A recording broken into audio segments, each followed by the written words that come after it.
Magkakapatid. Charot. Magkakapatid. Ito na si Kylie.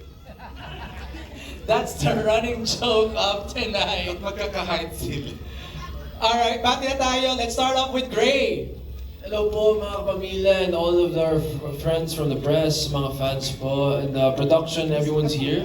Mga director natin, ang mga boss natin sa Dreamscape, syempre nakita po natin si CBV po, nag-drop by po kanina, and very thankful for everything. At nakita nyo naman po, I think, ang dami po mga kaibigan na nagsabi sa akin, this show talaga is next level na papanoorin po nila dahil yung mga themes niya is very broad and very personal at the same time. Parang kahit sino man panoorin mo ng show natin, may mapipick up po kayo. Nakita niyo naman kung bakit yung ensemble po natin super laki at lahat ng tao sa Pilipinas at sa buong mundo makaka-relate po sa mga tema natin. MJ, ang perfect niya sa role, no? Diba? I cannot imagine any other actor portraying Justin. Saka parang breath of fresh air. Oo. Sa prime time. Medyo matagal na hindi nakita. no? Yes, tama. Okay, we have now Kai.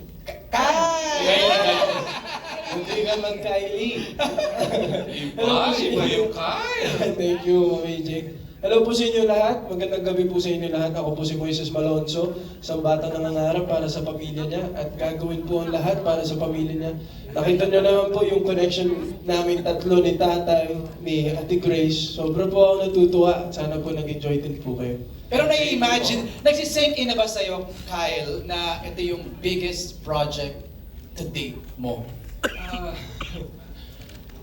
Sa totoo lang po, nasa-shock pa rin po ako sa ngayon sa naging proyekto po, sa naging sa naging project natin na Pamilya Sagrado. I didn't think it was gonna be this big and it's a dream come true po talaga para sa akin. At talagang nagpapasalamat po ako sa Dreamscape na talagang anak niyo po ako. Simula 12 years old pa lang po ata ako. Nasa inyo na po ako. So, I'm so blessed, so happy, and sana po nag-enjoy din po kayo. Thank you, MJ, Kyle. if I may share lang, the parents are used to Tita Marie and Daddy Jose. Yes. Sabi nga ni Tita Marie, baka maiyak ako. Sana magkawa natin reaction niya. Dito ang parents ni Kyle. Hello po, magandang hapon. She was Welcome. crying. Okay, and of course, ito na, the one and only Piolo Pascual! Good afternoon, everyone. Thank you for joining us today, and I play the role of Rafael Sagrado. Thank you for coming to watch. I'm just really grateful ABS for giving us this project, and I'm just really happy to be part of this team. So sana resonate yung sa audience. We're gonna run for a couple of months, and sana samahan nyo kami sa aming journey na napaka-colorful, na napaka-complex. Maraming salamat po. Piolo, I have a question. Alam kong it can be overwhelming now, nangyayari na sunod-sunod yung promo and then we're having this premiere. But when you look left and when you look right, ano yung pumapasok sa isip mo? Such a big cast. Just to be part of this big cast, big ensemble. I was there. I was looking at everyone here. Parang sabi ko, napaka-swerte naman na maging parte ng isang napakalaking production. It's just nice to be part of something so big, something so grand, and something so meaningful. So yun, nakaka-humble ba? Nice. MJ, And, yes. if I may share lang, grabe yung first 20 minutes na pinaiyak tayo ni Shaina, Tito Joel, and Kyla, no? Kinapitan mo agad yung drama. Tapos pagpasok yung plot naman nila, na iiyak ka na, gagalit ka. Inis ka na ba? Napanood mo na Finally. Pangalawa, pinadala kang file. Pero pinanood sa widescreen, unbelievable performance by everyone. Alright. Okay, Kuya EJ, simulan na natin. Huwag natin Okay. patagalin ang ating media conference. We have questions from our friends from the press. And we begin with MJ Marflori of TV5. Is MJ here? Ako na magtatanong ng question ni MJ. The question is for Direk Andoy. Direk, how did you discuss the process on how to execute the sensitive topics to be shown on camera, such as yung sa hazing ng mga fraternity? Paano yung naging discussion nyo on how to execute that on television?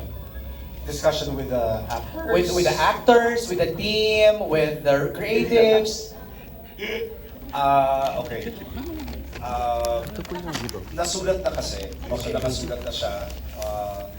And bago nangyari yung unang-una hindi ako kasi nag-shoot ng AC. Eh kasi naman, yun yung nakalagay Unang dito. una. Ikaw ang tanong eh. Oo, hindi naman ako nag-shoot noon. O, ipas na natin ang mic. Ipas na. Parang magka-pretend ako na makakayas. Oo, talikuhan ako. Hindi naman ako nag-shoot. O, ikaw nag-shoot. Wala, ano sasagot? Direk Lau, ikaw na ang sumagot. Well, sa representation, of course, dapat ipakita. Siyempre, yung dinidiscuss ng show na to ay tungkol sa violence involving sa hazing. So, of course, dapat we experience, makita, at siyempre maintindihan kung ano yung core na feelings ng isang neophyte. Actually, ramdaman namin yan, Direk Lau eh. Yung parang napapaano kami, ganun eh. Every time may hampas eh. So, Yes. it was really necessary, no? It was really necessary. Oh yeah, oo naman. Oo naman. I have friends na undergo ng hazing. Oh. So nakita ko yung asking for call a friend. Yes, nakita ko yung paano siya nag-change kasi gusto niya. I think yung the need to belong sa isang group nandun parati sa isang tao. Okay. So napaka-importante dito mapakita sa mga kabataan na yes, of course, importante na mabilong ka sa isang grupo. But sometimes you have a family also. So na siyempre na magsusupport sa iyo. So ito dinidiscuss namin na ipakita anong way na may way na mabilong ka in a society. Siyempre, ang pinaka-importante doon is your family. Right. So pinapakita lang talaga namin dito ngayon. And of course, dapat mapakita talaga yung essence ng hazing. Yung initiation na pinagdaanan. Alright. Thank you, Direk Lau. Thank you also, Direk Andoy. Bumuelo ka kanina, no? I Parang know. may konting buwelo pero hindi pala ikaw ang sasagot. Thank you, Direk Andoy. MJ's next question is for Piolo Pascual. Piolo, what about this project have you done now that you haven't explored yet as an actor? First of all, playing a corrupt politician is something I have not done before. So it's like walking on eggshells because ayaw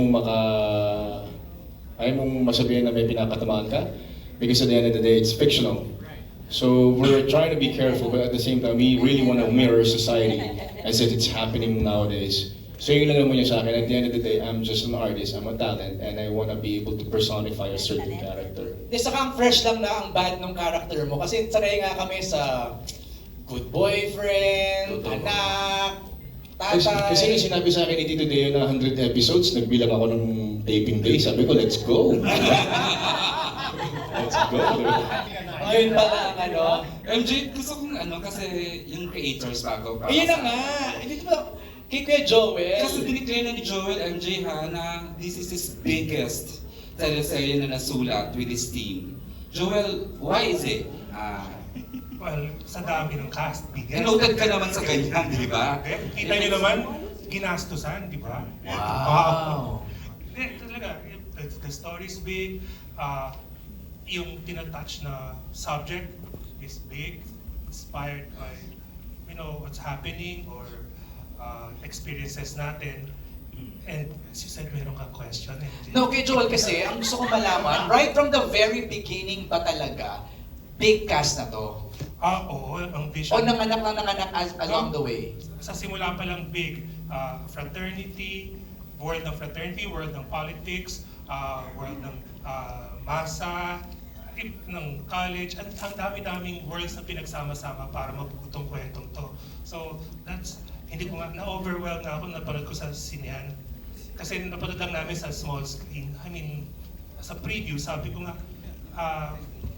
parang siyang pelikula, hindi lang sa pagkaka-direct or pagkakalahat, pati yung hindi ko ma-explain yung feeling. I'm still overwhelmed, di ba?